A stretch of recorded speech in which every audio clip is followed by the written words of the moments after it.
دم کسے کہتے ہیں؟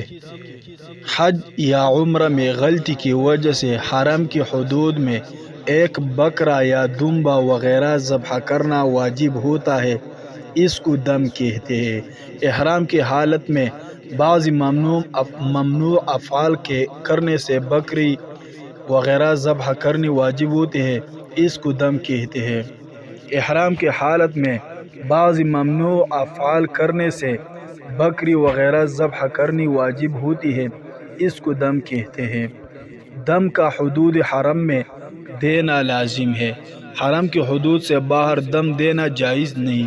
اگر کسی نے حرم کی حدود سے باہر دم دیا تو وہ دم دوبارہ حدود حرم میں دینا لازم ہوگا۔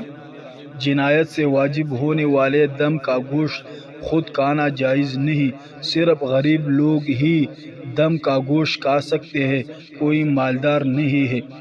قصداً جنایت کر کے دم دینا گناہ ہے، اس سے عبادت قبول نہ ہونے کا اندیشہ ہے۔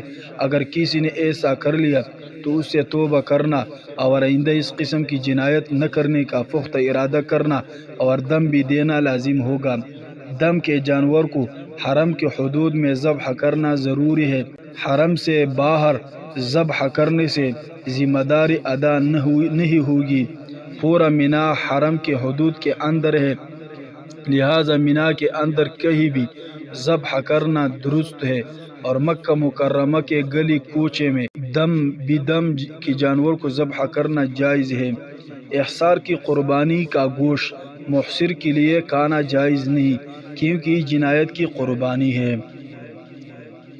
دم ادا ہونے کے لیے مسکینوں کا عدد شرط نہیں ہے، اگر ایک مسکین کو سارا گوشت ایک ہی دفعہ دے دیا تب بھی جائز ہے۔ دم واجب ہونے سے پہلے احتیاطاً دم ادا کرنے سے بعد میں واجب ہونے والا دم ادا نہیں ہوگا، کیونکہ دم واجب ہونے سے پہلے ادا کر دینے سے واجبی دم ادا نہیں ہوتا۔